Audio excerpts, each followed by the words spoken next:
family, today our guest is Rob Lee Andrews. Now, you may not have heard of him because candidly speaking, I had not heard of him until my dear friend Nathan told me about him and said, JBH, you got to get him on your podcast. And wow, was Nathan right.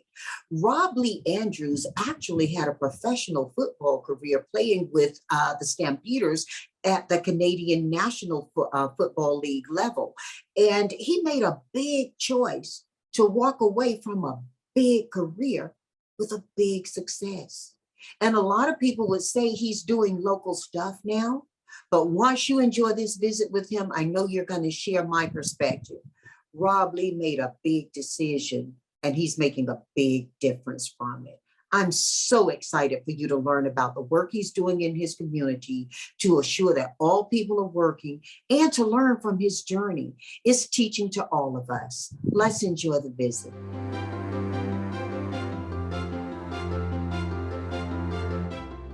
Rob, I'm so excited to have you here with us today. You've been so busy, and listen, I've committed to our family that they're going to have a lot of fun, and I know they are. And in order to get that started, I really just want to find out about your time in Calgary. I know that, you know, it's not usual for people to hear about the kind of career you've had and leaving America and going to Canada and just having so much success. Talk with us about that, please. Sure, absolutely. You know, that started probably when I was, that's an earlier story when it started when I was 5. I always wanted to play professional football. I went to a really small school, an NAIA school, Hastings College, which I'm proud to be a trustee on the board there now. And I played football for 5 years, stayed there for 5 years. And then my 5th year, I broke my ankle and I had to sit out that year. Now, I had aspirations of joining the NFL. However, that didn't pan out. So I sent a videotape to Calgary or to the CFL. And there were some scouts that were very interested, and Calgary was the first team that jumped on it.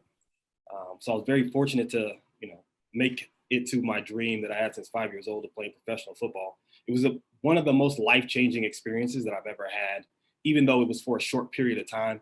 I learned a lot about being a man. I learned a lot about professionalism. I learned a lot about myself as a human. I got to Canada. I signed my contract the day before my birthday, March of 2007. It was such a big deal for me. I took the contract everywhere I went. So I went and stayed in Lincoln, Nebraska, which is about an hour and a half from Hastings, for a basketball tournament. And I put the contract in my bag. I didn't want to lose sight of the contract. I didn't want no one to change their mind. I wanted to keep the contract with me because folks where I come from is few and far between that they're able to achieve that dream. So I ultimately signed that contract, turned it back in. And at that time, you had to fax it back in, right? It wasn't a scan process, it was a fax. Oh, I remember fax. You know, I started my company on a fax machine. But listen, people may not know that Hastings is actually where you went to school when you referred to carrying it back when you went to Hastings. And just being able to promote yourself, and get that opportunity. What was it that gave you the oomph to promote? I heard you clearly say you'd always wanted to play pro ball, but a lot of people do, but they don't self-promote. I think it was my family. I had lost my mother a few years before that, prior to going to college. You know, the year before I went to college, I lost my mother. And that was part of my childhood dream, was to help her be more secure. And at that time, for folks that where I come from and what I look like, that avenue looks like sports. And I had a burning desire to fulfill that dream for myself and for my mom that had passed away. And so I would do whatever it took. I wouldn't say that I was the most friendliest person in college. I had one objective and I had one goal, and that was to play professional football. And that's what guided me through college was, you're gonna get this education, because I think that's very important. And you're gonna be really passionate about football. And so that helps me today into my career and how I prepare and how I perform. But it was just a passion, the undying passion that I had for playing the sport, and then wanting to see my dream live for myself and for my mother. Oh, wow. That's so beautiful. You know, when you got to Calgary, you were going to a very friendly nation, a neighbor nation. You were also going to some very different things culturally. How did you adjust to that? And I'm really interested from your business professional side, but your personal side as well. You know, personally, it's hard to put a finger on it. Here in Colorado, things are pretty good if you're a minority. Things are pretty good as far as your interaction with other races and things of that nature. When you get to Calgary, things are great, and you are another person, and it's very, you know, I'm very grateful to have had that experience and understand and live in another country and figure out how they interpret Americans. I sat down with some folks. I created a friend who was from Toronto.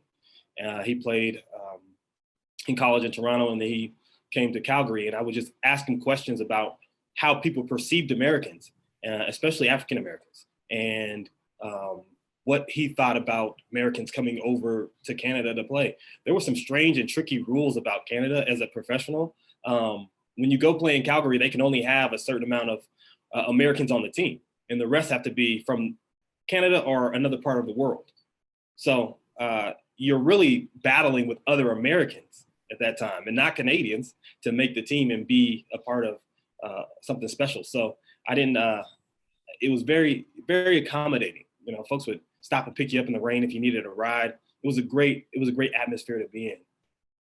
Canada is a low population nation historically, and so they've been very thoughtful about how they have addressed that, because they also have a government system that wants to take care of all Canadians. So they factor a lot into how they do that. And yes, it does spread into business and into the business of sports. So you experienced that, but you had something special because you still made it and you became a stampeder. Yes, and I think I learned more from the folks that were around me at that time. I remember being starstruck. You know, I'm still in college at this time. I'm attending mini camp, right? So I leave for a week from school. It's my first international trip and really my first flight ever. I had never been on a plane prior to that. And I got on a plane, went to Calgary, and was starstruck. I had never been in that type of atmosphere before. And it took me a while to calm down from that. A lot of these players I had watched growing up, and they played big time college football for Texas A&M and for Houston and for Florida State. And I think I was just felt very grateful to be in that space where I thought I should be anyway. So I knew that the hard work had got me there, and I was very, very happy about that. We transitioned. We leave Calgary, we come back June 1st. And I have a roommate who literally changed my life. His name is Brandon Browner. He played for the Seahawks and played for the New England Patriots. And he had some things going on in his life where this might have been his last shot ever. And he was an undrafted free agent, signed with the Broncos in Denver. I didn't know him at that time. Went up to Calgary after that, and then after that, he played for the Seahawks and Patriots. But he taught me about the passion that you have in your profession, the passion in your profession. And I hadn't been a professional yet. So leaving college and going into that environment where it's super and hyper competitive, and this guy's a Pro Bowl player. He left and became a Pro Bowl player, one of the top players at his position in the NFL. So sitting back and getting to learn about being a professional and having that type of passion definitely transferred over to my professional career and added some things for me. What it also did was it allowed me to understand that football was not my passion. Mm-hmm. I was just about to ask you, you talked about learning a lot there. You learned a lot about yourself as much as you did about this new country that you were in. Share with us a little bit of what you learned and how that stands out for you now. You know, what I learned there was the passion and energy that I had burnt out with football. I went to Hastings College, which is a liberal arts school, and I got to learn a lot of different things. And the most important thing was to take care of your community. And so when I got to Calgary, I wanted to be a professional football player. I tried and I worked as hard as I could, but I understood that I was not willing to live and die for football. I was not willing to live and die every play and put my life on the line for football. What I was willing to do was put my life on the line for my community.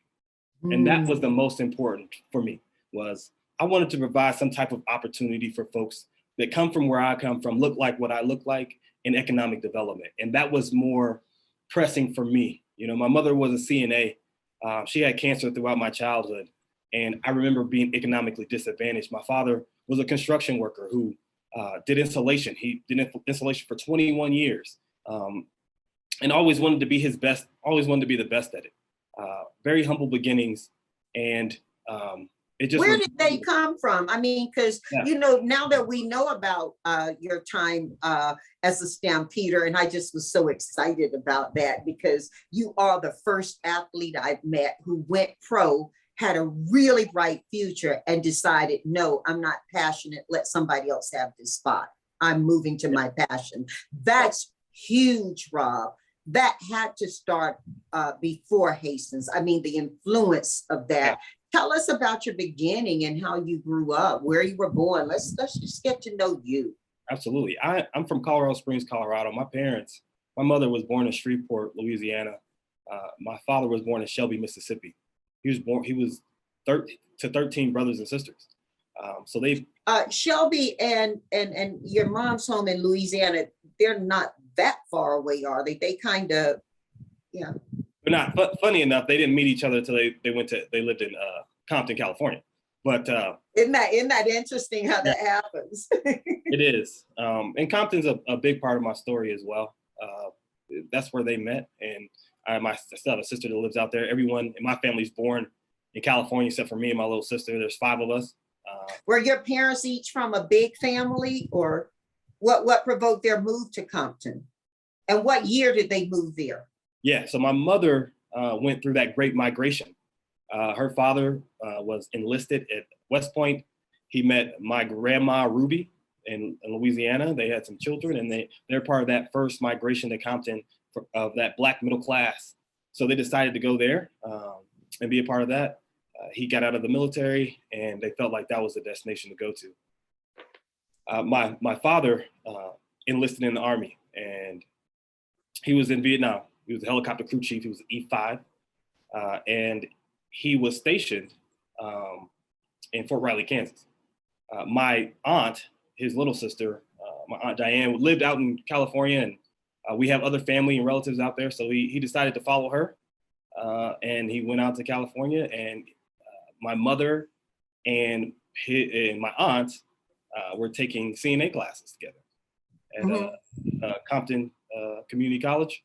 And then at that point, they met and were together since 1981 until 2001, when she ultimately passed away. Well, you know, you talk about your parents being part of that great migration to Compton. There's a movie that's streaming. I don't know the platform it's on, and it's called Them. Have you seen it? I haven't. You got to go check that movie out, and then we got to connect again. And I think, and I don't want to cheat it for other people who haven't seen it, but I understand it's I think it's not a movie. I think it's a mini series. It's called Them, THEM. Okay. And it's about it's a kind of scary genre. And it's about this Black family who moves into Compton as part of the Black migration into Compton. Compton had been built as a very beautiful American town, right? The American dream for middle classers, and this Black family moves in, and then the mini-series follows it along kind of a scary theme, a scary movie theme. But you got to see it. You got to see it, because you took me right to that when you were talking about your parents moving to Compton. Yeah, I will. You know, I frequently, return there. Part of my heart is in that area. My mother's buried there in a family plot. So I frequently go back there and visit my sister as well. And just love the camaraderie that those folks have to stick together, and they still own a lot of those houses, and they they're staying there. They're not gonna give them up. I just admire that from that perspective. Wow. So when you were growing up, what are your experiences like? What were you doing? When I was growing up, we were pretty poor. We were pretty poor. We were living on, basically one income in Your Colorado. mom was a nurse. Did she have a lot of pay disparity between her and other nurses as a Black nurse? She did. And it got to the point where she would only work for staffing agencies because she didn't feel comfortable with the treatment she was receiving. It wasn't a good feeling for her to do that. And also she wanted to be home for her children and help raise us as well, see us off to school and see us come home.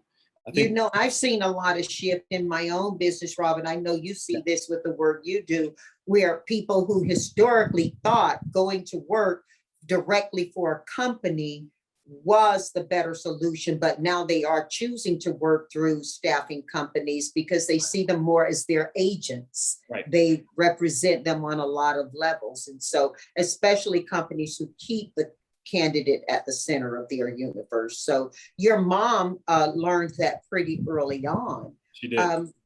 What was school like for you? School was okay. I think I have more of an entrepreneur spirit. So school was fine. I was probably one of those kids that could have went either way. Could have had straight A's or could have had straight F's.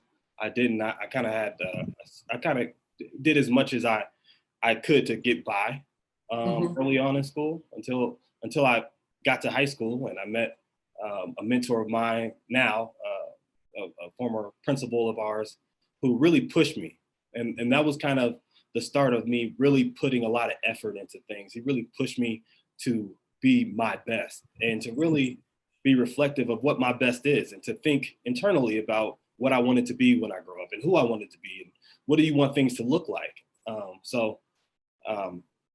I worked very hard in high school, very hard. Although there was a lot of trials and tribulations, I had to miss some time for school. My mom and my father were simultaneously in the hospital having surgery. So I was 15, and when I was 15, I started taking care of the household. 16 years old, I was working and paying rent and paying the bills, and both of my parents were sick. My dad had a bowel obstruction. He was unable to work. That really ended his career. He was unable to work from then on. So I took over as partly as the person in charge that would make things happen. I had a little sister that, I had to make sure she got to school and got back home when my parents were sick. Still playing football, still working. So I've been able to juggle. I was always able to juggle a lot of things. And that comes from my childhood, being able to understand the complexities of being an adult at 15 or 16 was something that helps me out now for sure. But it also allows me to be grateful for those experiences. My faith is very important to me. And that's something else that helped me as a teenager going through those things. I went through stretches where things were very tough for us. It was very rough. I went a couple years in high school without having a front tooth and being ridiculed and things like that. But my faith and my ability to believe in myself is what helped me get to be stronger. And there's a quote that I usually I live by. You can't power your dream on someone else's steam. That's something you can't, we're all on this train, stay on the tracks, and you can't power your dream on someone else's steam. You've got to run off yourself. You've got to believe in yourself. No one's going to come and give you anything worth having. So make sure you work hard. Always take the stairs, never the elevator. That's something else that I've learned. I want to learn everything. And I do that here at my job. I want to make sure that folks learn every aspect of how we help people and what we do for the community before you can move up in leadership and management. So everybody here has done every job. We have about 20 folks and they've all done every job that there is so that we can stay in touch with the people we serve. Rob, that's admirable. You learned so much because of what life threw at you, but you've thrown a lot back at life too. What kind of work were you doing at 15 to take care of a household? My goodness. I think. Were you making house payments out of that yourself too? Yeah. At 16, We were part of a VA program where we paid a fraction of the price for the rent that we had. We had been on a list for a while. When my father got disabled, that kind of sped up that process. So 15, I'm doing odd jobs, cutting lawns, raking leaves, getting a little extra money to pay towards bills and things like that. When I'm 16, my first job is at Carl's Jr. I'm at the front register. And I just learned at that time work ethic and what it meant to work hard. And the harder I worked, the more hours I got. The more hours I got, the more money I made. The more money made, the more options and freedom I had. So at 16, after that, I was paying bills and cell phone bills and whatever the case may be. And I wouldn't allow my parents to pay anything for me. If that was the moment where I was like, I got it, don't worry about it. I'll take care of this. And if I can contribute to the house, I will. And I had to for a couple of years. Oh, wow. All of that in football too. Yeah. Who were the outstanding people in your life other than your parents during that time? And well, because you've quoted some things that helped you move forward. And I'm sure there were people in your life who were sharing these kinds of thoughts and this kind of support. At that time, I was very much one of the middle of the road kids. You wouldn't know that I had any issues or problems. You would just know that I was a C student. That was, I never got in trouble. I've never been to the principal's office. I did go to the principal's office once when I was in 12th grade, but that was for an accident. So folks at school couldn't identify that I had anything going on. And really, it was an outside influence. It was really the Michael Jordans of the world that I got to look at and admire from afar.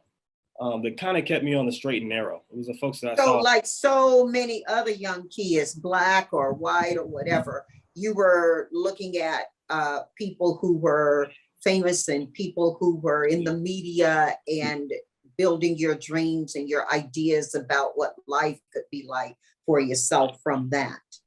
And I had great examples around me of what not to do as well. And that sometimes is the best teacher, having someone else go through that experience so you don't have to. My brother was a gang member from Compton, California, and moved to Colorado with us. And he continued that until he ultimately passed away earlier this year. My condolences. Thank you. My sympathies. Thank you. He was a big influence in my life. I lived with him in the same room for a very long time.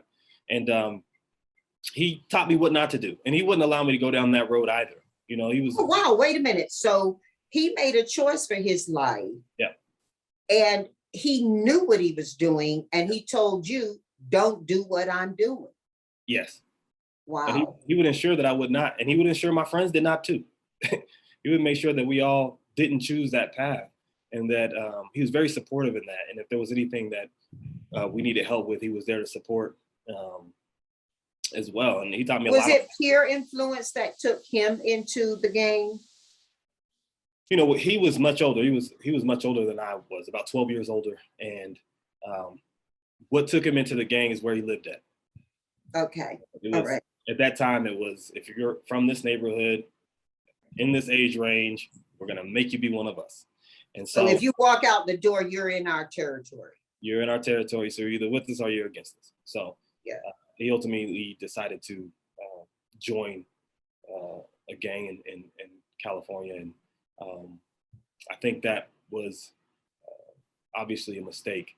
Nobody else in our family has chosen that path. So, but he was still a great big brother to me and taught me many, many, many lessons that I'll have for the rest of my life. So he was a positive influence, even with some of his behavior that might be questionable. That's beautiful. That's such a beautiful story. I think there's a lot more to that can be talked about and that can be taught about. Mm-hmm. And, the idea that we get of gang members oftentimes is that people are just voluntarily choosing to take a life. And the idea we have about gangs sometimes can be very lopsided. But gangs did perform a function in a lot of ways as well. And your brother, even in the gang, regardless of where he was and what he did for or to the community, mm-hmm. He helped you be a better person and he helped you frame your manhood. He did. Yeah, he helped me be a much better person and to be a great man. He has great children. His children are great. Oh, beautiful, beautiful. He was our protector. He was very much of a protector of a person. He was 6'3", 240 pounds, way more athletic than I had. And I think if he had the options that I had, he would have been a professional basketball player. He was that good, really young. And unfortunately, he didn't have the same options I had. When you talk about, and you mentioned this earlier, you speak about it publicly, your passion for the community. Yep. And giving up a professional football career for it. That sounds noble when you hear it at first, but once you start to weave the conversation about how you grew up and your brother and his influence on you, it really takes us to a very perfect place for Sure. why you would select community over your own personal comfort. I'm bowing down to you, brother. I'm bowing down to you. Well, I appreciate that. I think I should be bowing down to you. You've done a lot of things in your career that I admire as well. So I'm grateful just to be here. So you get back from Canada. We're jumping all over the place because your life really, I mean, candidly, I'm going to be talking with you later about how we move you to the big screen. But your life as you got back here, what was that? Where did you go to when you went straight back to Colorado? I went straight back to Colorado Springs. My father was needed some help, and I was humbled at that time. And trying to find a job during the Great Recession was difficult. And I'm a college graduate, right? And former professional football player. You think that it would be easy for me to walk into a place and get a job, and it wasn't. So I did odd jobs until I started to work at Wendy's as an assistant manager. I needed to make some money, and I needed to help my father, and I needed to pay back some of these student loans. So I took a job as an assistant manager until I began volunteering for the Obama campaign. I started to volunteer for the Obama campaign, and I canvassed, and they couldn't get rid of me. Once that happened, they decided to take me on as a member, as an organizer. And that kind of changed my life. That was the second part to leaving Canada that really jump-started my career and changed. Well, hold on. So Obama has referred to himself as an organizer. Right. That's how he got his start. Correct. For our family, explain what an organizer does and who an organizer is. Where does an organizer come from? That term is not, it's a familiar one, but people don't really know what it means. Community organizer are people of the neighborhood, of the community that get together to take initiative and action to change something or to be politically active. So my job in organizing was to bring folks together to canvass for Obama and then make phone calls for Obama. And then I also worked in the Black churches part of Colorado Springs to organize them, to get volunteers and to voice those that were willing to independently voice their support for then Senator Obama. Organizers have been central to the movement of many groups in this country, but in particular, Black community. So how do you speak to the value and the positive side of organizing? Because to the greater community, to the greater population, organizers can sound scary. Yeah, Harriet Tubman was an organizer. We've had organizers in our past that have brought us together in these groups to make positive change for a very long time. And it runs through and through our community. And it is really the foundation of our support with the NAACP or the Urban League. These are folks that organize their communities and bring people together to make a lasting impact on communities. But Rob, you say that you got disillusioned by politics. So yeah. What happened and when did it happen? How long were you organizing or working before you did more than organize politically? Yeah, I did. Organizing was a short. I organized for years. I'm still organizing, right?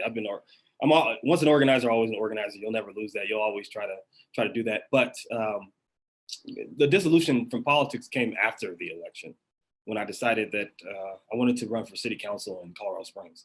After the election of Barack Obama. Obama. Okay. I decided that I was going to represent our neighborhood the way it should be represented. We had folks that would come into our neighborhood and be on the city council and vote completely not in the interest of the people that lived there. It was completely opposite. So I grew up in a community that was in Colorado Springs, mind you, has 5 military bases and very, very right leaning. That I grew up in a community there that was left leaning. And the folks that would win these races are folks that didn't hold those values and believe in those things that we in our community believed in. So there was someone that approached me and said, hey, have you thought about this? And I thought about it, and I wanted to do it. However, we weren't able to get enough signatures to get on the ballot. And that was kind of what hurt, obviously, our campaign. The second piece to that is a couple of years later, 2012, I wanted to, 4 years after Obama, I wanted to run for state house in that same district. And they have a group here that kind of interviews you and see how you are as a candidate. I got an interview, I did a great job. They thought that it would be great. But however, I think they found another candidate they preferred. In the process of finding that other candidate, they said that I had a background that would not support winning a race. I had these traffic tickets that had come out, and they thought that would be something that would hold me back. Traffic tickets? Yeah. It was not the most honest, I think, way of telling me that they found another candidate. But the Colorado Springs Independent, which I have a close relationship with those folks, ran an article, put it on the front page, and kind of went through. They ran my background as well, and they put it out there in the paper, and folks were disappointed. So I plan on returning to that arena. I still have a burning desire to serve and help people in that capacity. I feel as if I love my work right now. However, I know there's other ways to impact the community as a whole, and I want to do that at the highest level. Did you go straight from that experience into what you're doing now? And we got to talk about that. I mean, you got to give us 101 on that. Yeah, I did not. I stayed in the community. I worked. I took a job at Discover Goodwill, where we help people go back to work. I worked at a behavioral health hospital for a couple of years, trying to figure out what I really wanted to do. And then I got a job working in Denver. I lived in Colorado Springs, so I made the move to Denver. And I liked the job. I was working for Mayor Hancock administration, not close to Mayor Hancock, but I worked for the city and county of Denver. That's important because he's an African-American mayor, and he also went to Hastings College. Mm-hmm. So those two things are important. I took a job with the state after that. And the funniest thing happened. I was giving grants out to these smaller nonprofits, right? And the executive director from then, at that time it was called DenverWorks, came to me, and I said, you know what, I would like to be an executive director someday. Can we have coffee about this? And she said, absolutely, because I'm going to be leaving soon. I want to retire. I said, great. She came back to me a few months later and asked for my resume. And I was like, I'm not sure if I'm ready for that. I'm not sure if I'm ready to apply. I spoke with my boss about it. She said, these opportunities don't come very often. You don't know when the next time a seat is going to open up like this. You need to apply. So I applied, went through 2 interviews, and I got the job on June 25th, 2016, which is incredible and very exciting for me. We get to help folks with economic independence and opportunity. And then also I get to target the folks that I grew up with. You know, one of my first acts of coming over was creating a Colorado Springs Works. There was a Denver Works, and now, well, we call it CommunityWorks now. We've changed our name. We have 6 locations throughout Colorado. But one of my first acts was putting a Colorado Springs Works and down in the southeast of Colorado Springs. And I wanted to make sure, I did that because I wanted to make sure that folks know that I did not forget where I came from. I don't live there, but I love where I came from. And my best friend, Joaquin Mobley, is the vice president of our company. And he helped me start that down there, the transition. He was the director of that office at that time. He's now moved up to be the vice president. But what's most important about that is I know Joaquin since 2nd grade. We grew up together. He did 7.5 years in prison. And when he got out, he was paroled to me. And we had a plan of making a better life at that moment in 2013 on October 31st, not just for ourselves, but for the folks that we grew up with and we grew around. and giving folks hope in that environment and in that city. And we've accomplished that with Colorado Springs Works, putting that down there. So that's been a great emotional thing for me and for him. And we have a lot of the target populations that we serve are very connected to me emotionally. There will not be any getting away from, I think, this work. We help folks that are on TANF, temporary aid to needy families. That's folks that receive cash and food benefits or assistance from the government. My sister was on TANF for 60 months, and that was heart-wrenching for me, trying to help her find a job and get off those benefits. You know, we help folks that are on food assistance. I grew up on food stamps. I remember when they were paper form and they had the different colors. They were green and blue and brown. Which is better, the form back then of food stamps or today with the card?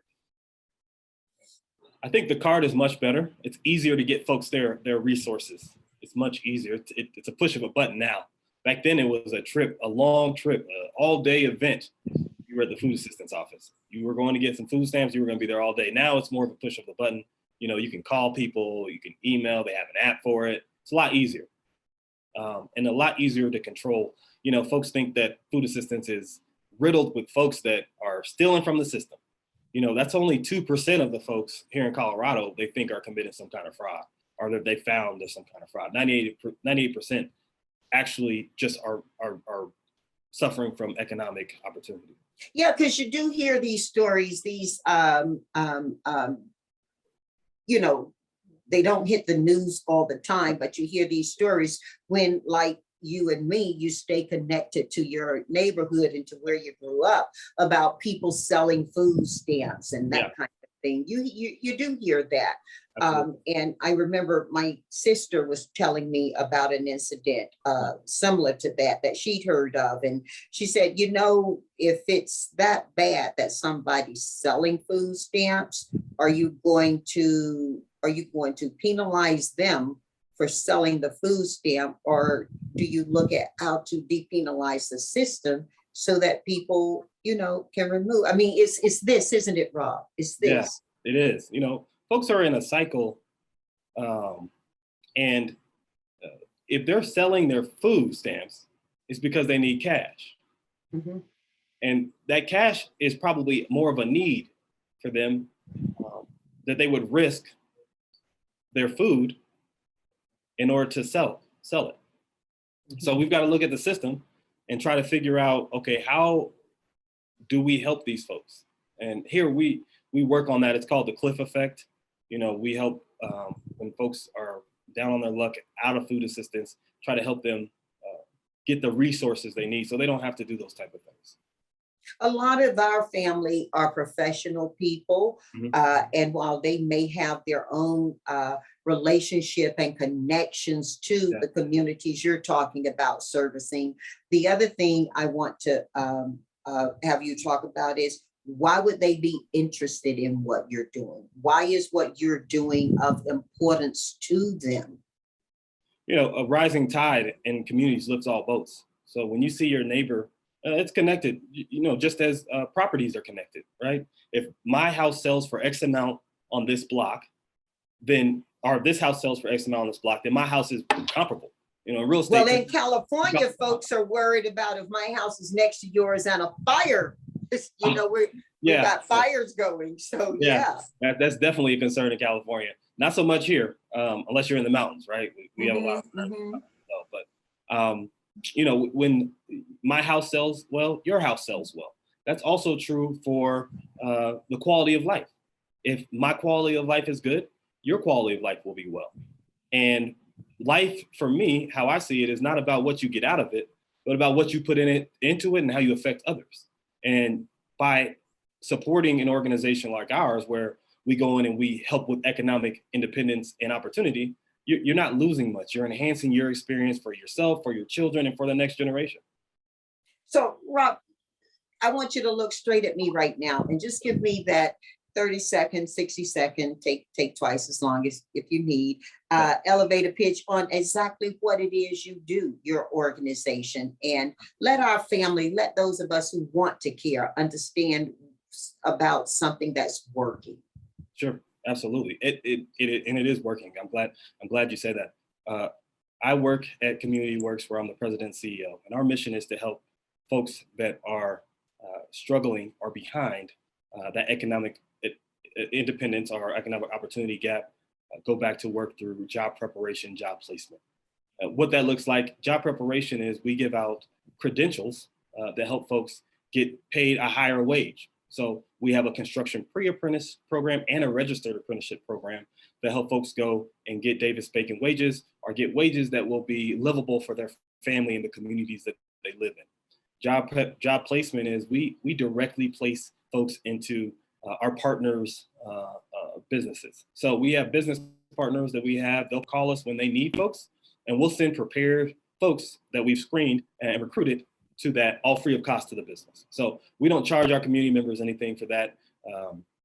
We do that out of the goodness of our heart. Rob, is your talent population coming from, are they ex-felons? Are they people who didn't continue education? Are they people who lost jobs because of shifts? Who is your talent population? Yeah, right. So the folks that we serve, as I mentioned briefly a little bit before, folks that are on that TANF where they need cash and they need food assistance, folks that are just squarely on food assistance, formerly incarcerated folks, meaning they've been in the prison system or they've been in the county jail system, people that are over 50, and then veterans. So basically, you're representing the community. Absolutely. I grew up with, and there's all those things are representative of the people that I grew up around and the people that I love. My father was a military veteran, and he had some struggles with finding work. And anybody that comes back from a war and has served his country well deserves to have a well-paying job so that he can serve his family well. Was your dad a Vietnam vet? Yes, he was. He was in Vietnam. Over 50, my parents struggled to find good work after 50. That was when things started to change with technology, and it was hard for them to find a job. So my father had to work on Peterson Air Force Base as a cook. My brother's formerly incarcerated. We grew up on food assistance. My sister's been on TANF. So I keep in mind those things every day when I wake up, and my fight is for my family, and the community represents my family. And so when folks come here, I want them to feel that and understand that. So if we think about your life, we open a book and we see you as a professional, successful professional footballer, right, in the Canadian League, National League. Mm-hmm. And you make a choice after talking with another successful footballer, yeah, to give that space to someone else and follow your passion. That takes you to Colorado. Yes. You begin to do the work, you run for office to be a public service, become disenchanted with the system after having done a phenomenal job of succeeding for your national candidate, and work your way into what's really core to you, having people earn living wages, right, who have fallen behind or outside of what we look at as the American dream. Right. I think, Rob, you're a bit of a dream maker. You make dreams come true. How many people have you serviced in just that small area, and what kind of successes are they having? I'm running the company now. I rarely get to talk to participants. We service a lot of folks. This year we're going to service over 1,000 people throughout all of throughout the company. But the successes that I'm most interested in at this moment, participants have that guiding connection to the success and how they're going to get there, because we have a phenomenal staff. So it's the people around me, the staff members, that I want to see successful. We have some folks that did some pretty long time in prison, and watching them come out and be professional and work and earn grants and make a great living for their family has been stay employed. And stay employed. Like I mentioned, my best friend Joaquin Mobley, who wasn't really aware of what he was going to do when he got out of prison, and I had no contact with him while he was in prison at all. I just knew that he had this abundance of talent, And if we could harvest and foster that, he could change his community. And he's done that. We have other folks that are over 50 years old that are directors in our business, and watching them change from working at a construction company to working at a nonprofit and understanding the culture shift and the difference is great. We've taken our person that does our operations, came straight off a food assistant.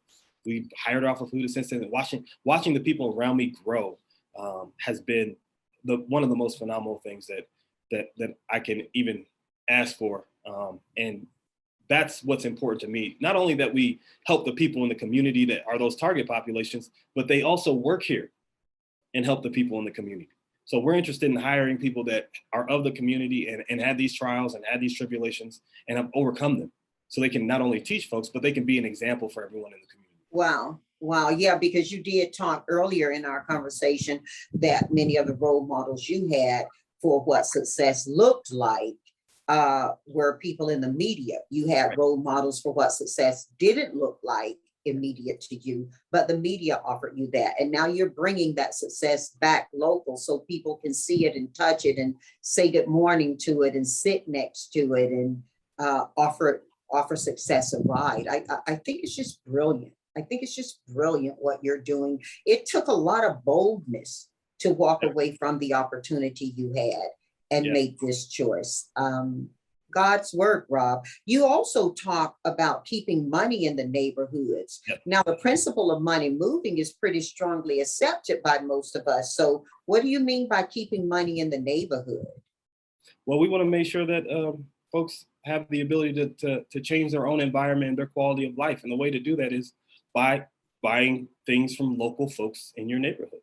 I remember being the kid that walked around with the lawnmower and folks giving me that opportunity and mowing that lawn and keeping that money there. And what that does for a community is it establishes some pride, and folks start to adapt to that. And you have money in your pocket, it changes the way you do things.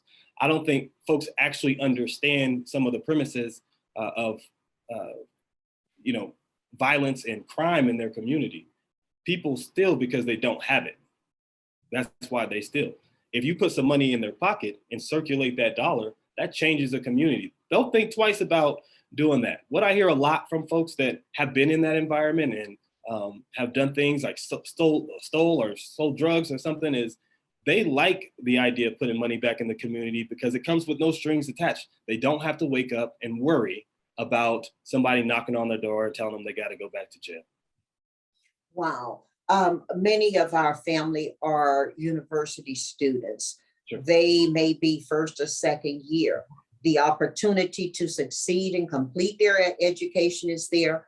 There's also the intrigue and the opportunity to walk away from it, head back home or head somewhere else. You've touched all of that. Share with them where your perspective is on those thoughts and those considerations they have, and maybe some guidance to what you think is right. You know, a lot of people say university ain't for everybody. And then there are those who take 2 years to find that out, but there are some who fall out and it could have been for them. That's a lot. That's a lot. Yeah, and that's difficult. What I would say is to those folks is I've been there and I understand what you're going through. But remember this: you're further now to your goal than when you started, right? If you quit now, you've got to restart that goal all over again. You've got to redo that. If there's no financial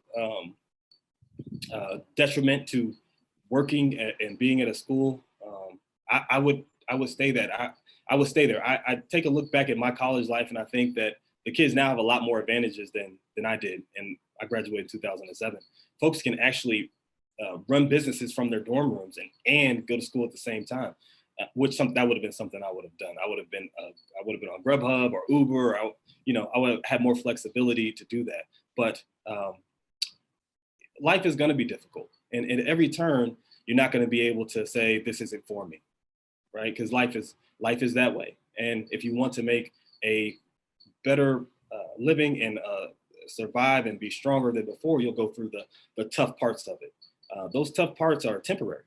2 years is a very temporary time when you, in hindsight. So I would allow anybody to reach out to me individually if they're struggling and they need some help walking through some of that. I will be happy to do that.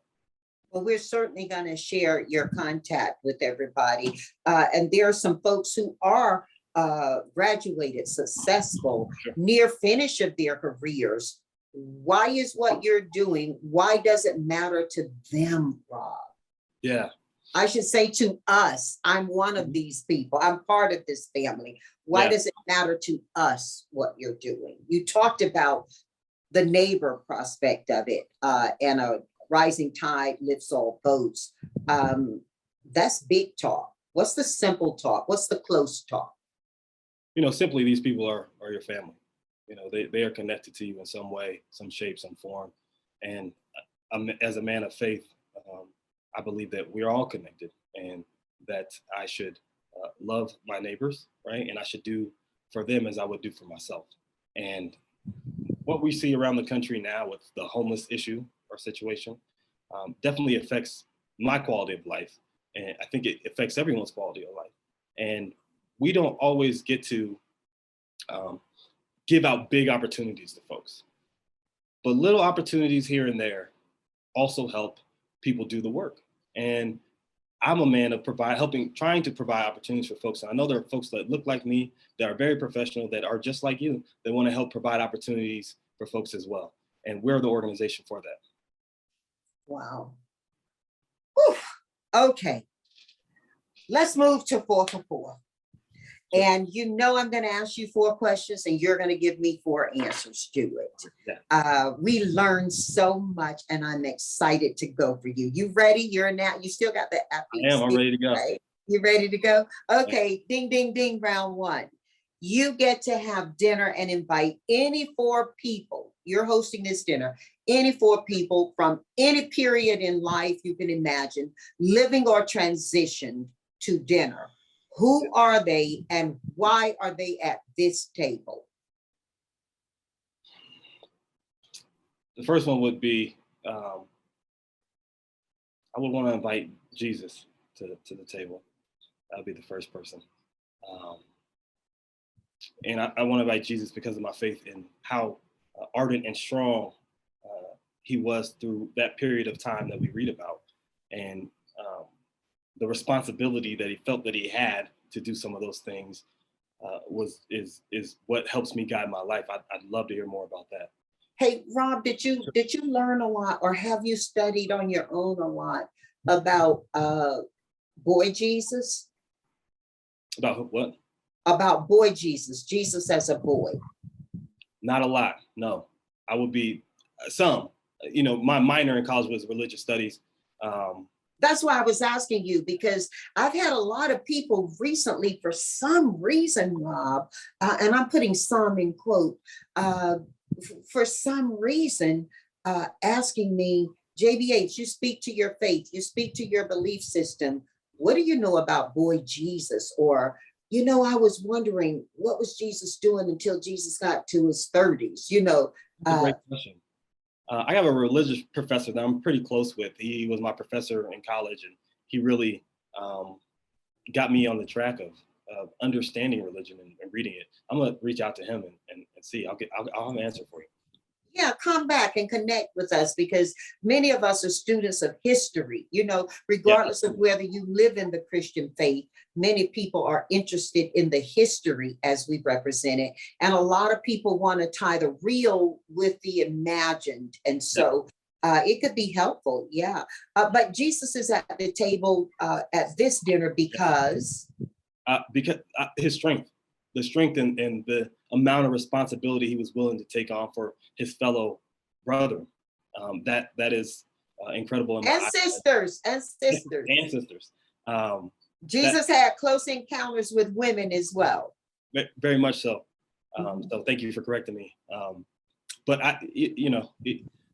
someone that felt that was their responsibility, that's a large responsibility to take on and to do. So I would want to sit at the table and just kind of understand where that comes from. What are we going through here? What is happening? What made you want to take on that responsibility? The second person I think at the table would be Barack Obama. That would be the second person at the table as a role model and mentor somebody that has excellent decision-making skills and is calm all the time under pressure. I would want to understand where that comes from and how he goes through his day making these tough decisions. You know, there's a statement, or there was a piece where he's at a ceremony for the media back before bin Laden was killed. And the next day they went on a raid, which was very intense. And he was unflappable. You would never even knew that anything was going on. I remember a lot of people saying, oh, yeah, brother was down, down. Yeah, I want to hear about that and try to understand it. The third person would probably be Anwar Sadat. He accomplished some things that other folks in the Middle East were unable to accomplish by getting peace treaties signed. And that's got to be, bringing those folks together had to be a very difficult time before he was eventually assassinated. So I would want to sit down with him and understand that process of how did you bring those people together to create this kind of peace treaty in the Middle East. And the fourth is Jay-Z. Enterprising, does so many things behind the scenes that I don't think folks realize, and has been someone to look up to as that works hard and constantly has the pulse on what's happening in not only in our community, but in the world. And I admire that about him. Well, that's awesome. And just to break that guy fest up, yeah. I'm gonna come too, okay? Sure. I'm gonna come to your dinner, Rob, because I'm interested to talk with those people as well. Yeah, no, that'd be great. To dine with them, yeah. All right, let's go to 2 for 4. Sure. Rob, what are you listening to and why? Oh, that's a great question. From a book perspective, I love audiobooks. So I'm listening to The Love Dare right now. It's a book about how to love better or more, or make it more a consistent part of your life. You want to give the author a shout out? You know, it escapes me right now. But The Love Dare. Okay. The Love Dare. Mm-hmm. It's a great book. It just humbles you into understanding that, you know, love is present every day, and you have to be present every day in order to love. Mm-hmm. From a music perspective, J. Cole is what I'm listening to for sure. North Carolina. North Carolina, yeah. Oh, go ahead. I was just going to say, I'm from North Carolina. I remember hearing J. Cole at a concert years ago when he was just hitting out at North Carolina A&T State University at Detroit. And he came and performed for Homecoming. Yeah. I had a chance to sit down and talk to him for a little bit back in 20. You like his stories? Oh. You like his stories? You like the way he sells history in his music? I do. And I like that he talks a lot about therapy, and he talks a lot about self-therapy, self-medicating, and how to move away from that, and what that looks like, and being present as a human on this planet and what that means. And I admire that. I want my children to understand that. I met him back in 2013, I think it was, and I told him then, I got to go backstage at a concert and sit and talk to him for about 10 minutes. And I told him, man, I don't know if you know this, but you're going to be helping raising the next generation of children.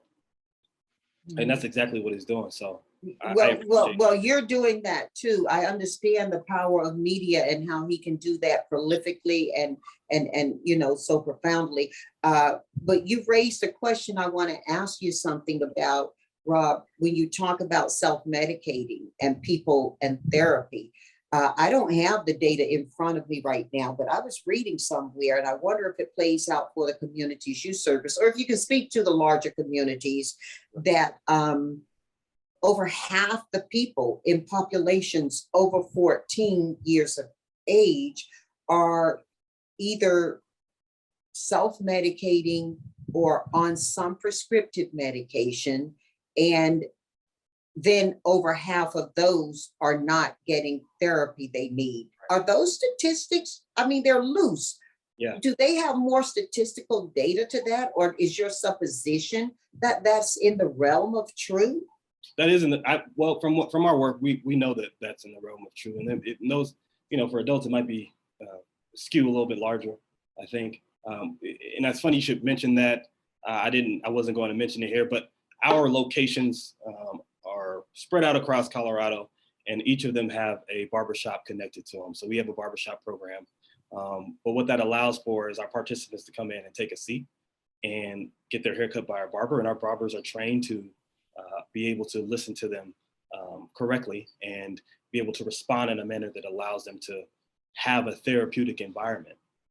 We think that's really important, especially for folks that look like us. So we know that there's a wellness issue in the community, and we want to address that as well. I want you to talk a little bit more about the barbershop initiative, if you will, because while it can certainly be a pilot for other communities, when you think about the Black community, the barbershop, the church, the hair salon have been very big in how we've been able to share information, influence, offer support, and learn. I mean, it's so big that many of the big puzzle companies, the jigsaw puzzle companies, are now depicting barbershops and salons as options to put the puzzle pieces together around this. And what I do say, other communities can pilot from this in their own ways, but talk a little bit about it, because I think it's going to be very big and significant as we move out of COVID. Yeah, absolutely. We know that folks that come from our community, the epitome of that is that barbershop, that church atmosphere where individuals can feel relaxed and they're able to voice their frustration. Well, you open your vulnerabilities. If you're sitting next to somebody getting done, whether they're putting a little bit of, dye or paste on it, or whether they're getting it cut, or whether they're getting it lifted and braided again, that's a vulnerable place where if we're going to be like this next to each other, maybe we can be like that next to each other as well. Right. And it's a safe place. And let me speak to our shop. We have a shop that you can come in front door and you're going to see a barbershop. Behind that, you're going to see a training facility. Behind that, you're going to see a recording studio. The reason for these things are not only to attract the folks that we need to be in our programs or want to help, but it's also about the therapy. We know that from studies that Black men and women are more likely to talk to their barber or stylist about their medical condition than they are their doctor. And that's from years of just conditioning and being in our community. We know the epitome of our community are these safe places. Well, very often that's where they received that care. So it has a legacy tradition. It didn't just happen because of pop culture. My sister owns a hair salon. And as a young girl, you would go sometimes, I'm talking about me, you would go sometimes in my southern neighborhood to some of those same women who were the stylists. They were also the people who made the pomades or whatever to, heal that or help that or whatever. And sometimes they doubled up and they delivered babies as well.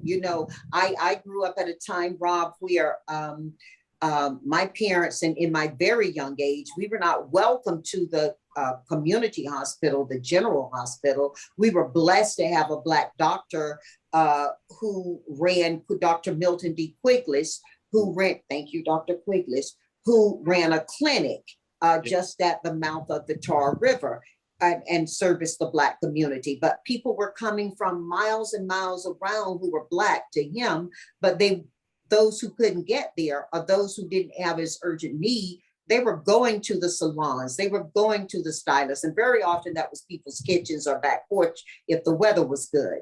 But they were going to those places to get help as well. So we just really need to pay homage to the legacy and the iteration of why these barbershops are popular, and not just leave it to pop culture. I know they've made some nice movies about the barbershop. I like them. I look at them, pull them out when I need to, get back. But it's a deeper history than just this is where we go to get doomed up. Correct. For a very, very long time, still now, we go there to get our news. We go there to talk about COVID. We go there to talk about whether we're going to take this vaccine. We're talking about who we're going to vote for. All this happens in the barbershop. All this happens at a salon. And we wanted to make sure that we could bring that. And most local elections for Black people, local elections, get influenced and to some degree decided from these salons, Yes. from these barbershops and from these churches. And Correct. that's it. People, younger kids may go on social media, but they still are taking that conversation to vet it back to these places. Absolutely. You know, the conversations you have on social media are absent in influence because you don't know these folks that are telling you who you should vote for. You go to the barbershop, somebody that's been around and been experienced, and you now, with ours, you have folks that work in the barbershop, which are barbers, and then you have a whole set of community work staff, and then you have a staff that does a recording studio. You're getting that influence from those folks, and you're going to take their opinion much more seriously than you would from somebody on Instagram and Twitter, because you can touch, taste, and feel their life and their lifestyle. And we're having those conversations, and we enjoy having that conversation. We enjoy keeping it local. And we've had everyone from the governor come down to the mayor to, state representatives, and they enjoy attending those environments and being in that atmosphere because it's home for us. And ain't nothing better than a barbershop cookout. Woo! Right. So I think we heard Dare to Love and J. Cole. Yeah. What else are you listening to? You got me all revved up over here, Rob. I'm going back and listening to some Nipsey Hussle interviews. Unfortunately, he passed away, but he was very wise in the way he thought about communities and the way he thought about bringing people together, and very inspirational. He says the highest act or the highest currency between people is to inspire. That's the highest currency. And so going back and listening to some of those things, trying to better understand where he came from and what he was thinking during those times prior to his death. And then your fourth thing you're listening to. I'm a big Robert Greene fan. So he has the laws of human nature. Mm-hmm. It teaches it basically teaches us how to interact with each other and what things look like. Some folks get a little touchy about Robert Greene because he did create the 48 Powers of Law, The Art of Seduction, other things. But those are all books basically telling us about human behavior, and this is what it looks like. This is how folks are interacting with each other, or how they used to interact with each other. And as a psychology major, that's very interesting to me. So I am very much into that, the book of the laws of nature. Well, you are leading me to 3 for 4. Okay. And since no repeats are allowed, let's go. Let's see how strong you are. You still with me? I'm with you. Okay. What books do you recommend to our family and why? Now, our family is on average somewhere from 24 to 54 years of age, a little bit older, a little bit, but it's a very wide median. So we got really smart people listening to you. Sure. What books are you recommending? Contagious by Jonah Berger. I would recommend that. That book basically tells you about ideas and how they've come to fruition and innovation, and it's a great book. It is launched. A lot of folks have talked about it, and it's launched a lot of ideas. And it tells you about some things that you wouldn't even expect or know about, like $100 steak that's at a restaurant in Philadelphia that Oprah, has been seen eating and different things. So I think that's a great book. Let me look at my library here. Give me the name of that book again. Contagious by Jonah Berger. Okay. Relentless by Tim Grover. That's a book I go back and listen to when I need to be more disciplined. Tim Grover was Michael Jordan's trainer, Kobe Bryant's trainer, Dwayne Wade's trainer. And he talks about the mindset they had in order to be great at what they did. Excuse me. And so I go back and listen to that. I recently gained some weight, and I've since lost the weight that I gained. But one of the things that he teaches is don't compromise with yourself. Wow. Wow. And I think we do that when we see a goal. We say, well, I can do this tomorrow. Or I can do it later. Or I can have one. Don't compromise with yourself. Well, we certainly saw that exhibited in Cody, didn't we? Absolutely. Yeah. And then I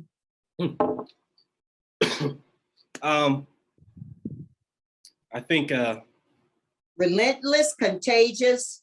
Start With Why by Simon Sinek. It's a great, incredible book to read about. It teaches you, or it allows you to learn more about yourself and why you're doing what you're doing, why you're in this career, right? Mhm. Why is this your behavior? Why is this happening? It gives you a reference to that. He calls the golden triangle. And he talks about this is how you can figure that out, what you want and why you want it. Liking your books. What's number 4? The 4 Agreements. Rob, you know, the 4 agreements have been coming up for me a lot from people recently as well. So tell our family why you want them to read this. And even if they've read it, why you want them to read it again. The book is really about self-love and the agreements you make with yourself and what these agreements need to be and how it can help you in your life, in your career, with your children, with your family. And I got it from a friend of mine, and probably 6-7 years ago, and I periodically pick it up and read it. It's been very, very central to my growth. Oh, awesome, awesome, awesome. Well, look, we're on 4 for 4, and then we're headed home. Rob, what are the 4, and you referenced some stuff earlier. I know you got more, so just grow forward, okay? What are the 4 best pieces of advice you offer our family right now? And would you tell us if that advice was given to you by whom? If you curated it yourself, under what circumstance? Let us know the real behind the advice. Yeah, well, one of them is you gotta power your dream on your steam. If you want to be successful, it's got to come from you. I think that comes from a quote that I read at some point. I'm not sure who that came from, but it's something that I learned integral growing up. The other one is treat others as you want others to treat you. And that comes from my mom. She taught me that. And she taught me a great deal of empathy to understand folks and understand where they're coming from and what their situation. And that was a lot of our relationship. The other one comes from my brother. Don't have confrontation with folks that are close to you, because you're going to have a lot of confrontation from that moment on in your relationships. Wow. Yeah. He said it in a different way. He said, don't fight people on your same block. That's what he said. I like the way he said it better. You're always going to have conversation. He said, you're always going to have confrontation with those people if you fight somebody that's on your block. So that was. And then number 4. I would say that comes from my father, and that was always believe in yourself. You know, he would always say that if it's not impossible if somebody did it. If somebody has done that or accomplished that, it's not impossible. You can do it too, and that sticks with me. And that's something I teach my kids. Wow, Rob, you have been so awesome, and I can't wait to talk with you again. You're going to come back and teach me about Jesus. I'll come back and we can explore the options and we can talk about Jesus. I would love to do that. That's one of my passions. I just met with my professor not too long ago, and we had definitely a conversation about it. So. Well, I look forward to it. I am so thrilled that you came today. From my heart to your home, kudos, thanks, keep doing it, stay strong, and please, please, please, let's stay connected. Absolutely. Thank you for having me.